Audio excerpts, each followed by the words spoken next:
Well, everyone, it's time for us to go ahead and compare the Pixel 6a against the iPhone 14 and see which specific phone is a better one for you. Now, I will leave both these devices linked down in the description. You can get them from there. You can help support the channel at the same time. Now, the Pixel 6a just came out not too long ago, and the iPhone 14 is the brand new device. Now, with the Pixel 6a, we are getting a 6.1-inch OLED display on the front of this thing. And this is actually a pretty decent panel for this type of phone. Now, to preface this device, it is a budget tier phone. It is not a $1,000 phone. It's not even like it's not even a $600 phone. It's like a $450 phone. It's less than $500. And with this thing being available probably in the used market now, it's probably even a little bit cheaper than that. So this thing is a very decent phone for that type of price tag. It's not like a better looking display than the iPhone 14, but I think it looks pretty good. It's the same size for the most part. The hole punch display, which is very interesting. When you look at the iPhone 14, it actually does have the same 6.1-inch, Super Retina XDR OLED panel, but the difference here, we're getting a notch. Now, it's not that big of a deal. I will say it is nice that the Pixel 6a has a hole punch display, but the display on the iPhone 14 is noticeably better. You're also getting 60Hz displays on both, but I will say the iPhone 14's display looks fairly smooth. Like, it's a very good looking display, but for the price tag, the Pixel 6a is actually quite astonishing for that type of device you're getting from it. Now, in terms of thickness and thickness and the build quality, the rest of it, it's very interesting that the iPhone 14 and the Pixel 6a share a lot of similarities. Like, it's a little bit more of a flat side on the iPhone 14, but they both are kind of flat, which is nice. We also have somewhat bigger kind of camera bumps between both. You're having a lightning port on the bottom of the iPhone 14. We're getting USB-C on the bottom of the Pixel 6a, which is always nicer to have USB-C in my opinion. On the back of both these phones, dual camera setups on both, another similarity. They're also wide and ultra-wide lenses, which is really nice. Now, you're also getting the same type of styling, so there's no frosted glass back or anything on both. So we're getting just standard, Google logo here, Apple logo here, same type of styling. So not that big of a difference. Now, what all is not perfect, you are not getting wireless charging on the Pixel 6a, which is kind of weird. The iPhone 14 has wireless charging, has that MagSafe capability here too, which is really nice. And again, for this phone being as cheap as it is, they did definitely have to cut corners, which is expected. But I will say for this type of phone, it's actually quite astonishing. I said it before how good of a phone the Pixel 6a is for the price tag and how similar they were able to make it to something like the iPhone 14. Now, I will say the iPhone 14 is probably the one I would rather have in terms of the build quality, but it's just something about that display on the Pixel 6a for that price tag that's actually kind of insane in my opinion. So in terms of that kind of covers it up there. Now, in terms of software and longevity, it's kind of tough to tell. The Google Tensor chipset that's within this phone is so I say that to say with this type of device, I don't know if it's going to last like super crazy long, but it's definitely going to last for like many, many more years to come. It's not even halfway through its life cycle. It's going to be getting software support for a long period of time. And I'm assuming a lot of people got this phone and bought it, which makes me think that most probably this phone is going to be supported for quite a bit of time, even longer than most people expect. So custom ROMs are probably going to be available and all that stuff if they're still around. And this is still going to be a phone that's going to be supported for many, many years to come. However, I do think the iPhone 14 is probably going to last maybe a little bit longer. The weird thing is with the iPhone 14, it has the same chipset as the iPhone 13.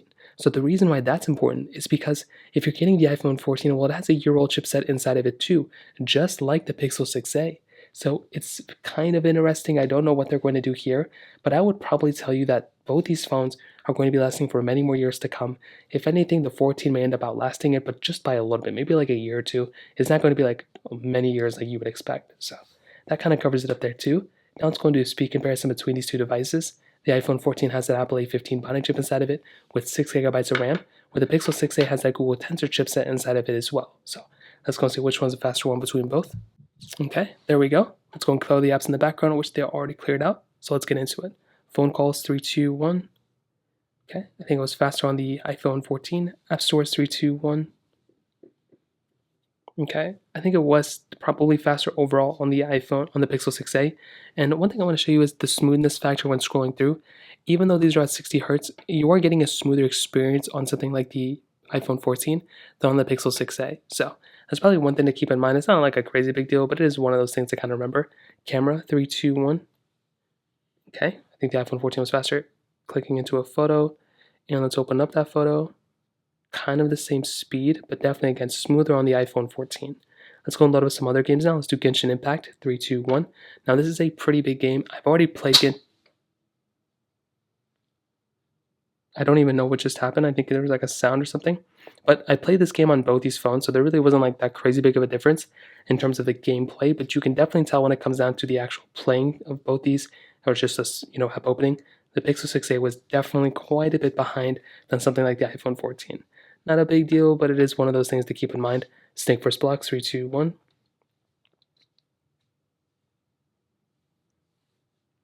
And again, the iPhone, actually, they were almost identical. So let's go and hop out of this one. Let's do Dropbox, which I don't have. Let's go get into Fruit Ninja. We're missing a lot of games here. Twitter, 3, 2, 1. Okay. Let's go and hop out of this one. Let's go and get into something like Temple Run 2, 3, 2, 1.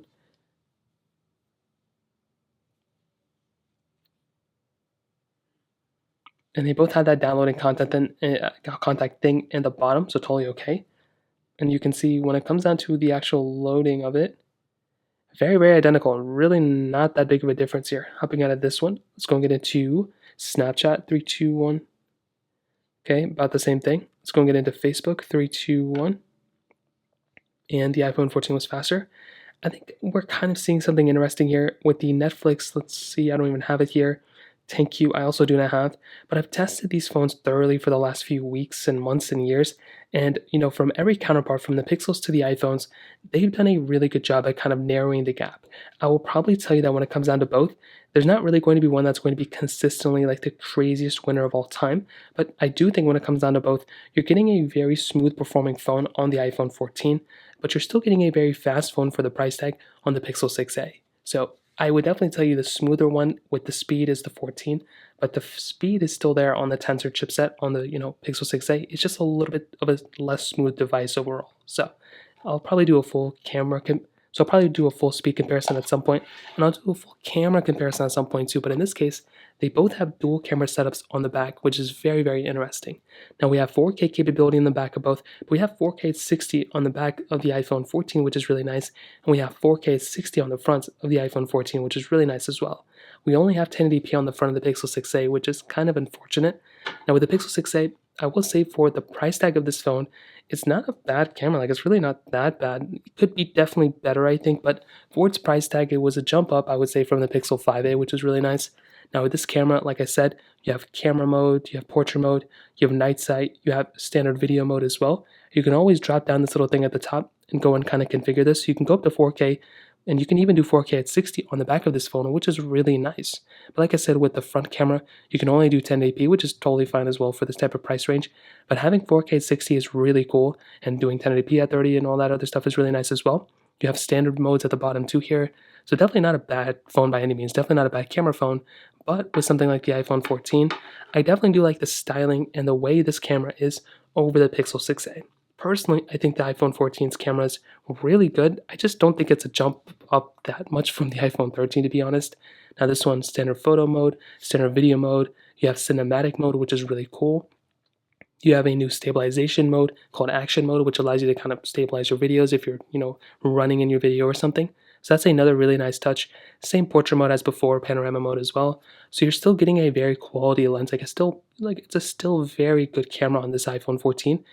And I would definitely say, like I said before, it's better than the Pixel 6a, but I don't think it's like a crazy, I don't think I will be doing a full camera comparison here soon, but I will probably tell you the 14 is going to be very similar to something like the 6a. But the camera quality on the iPhones are just so much better than a lot of other phones in the market. So to kind of wrap up this whole entire video, I think the iPhone 14 is probably the better phone. I think this is the one I would probably recommend buying if they were the same price. But this is a $829 phone.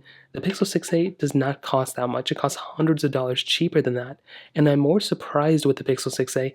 And honestly, what's very crazy is I hadn't even thought about this phone since its release. I think about the Pixel 6 a lot.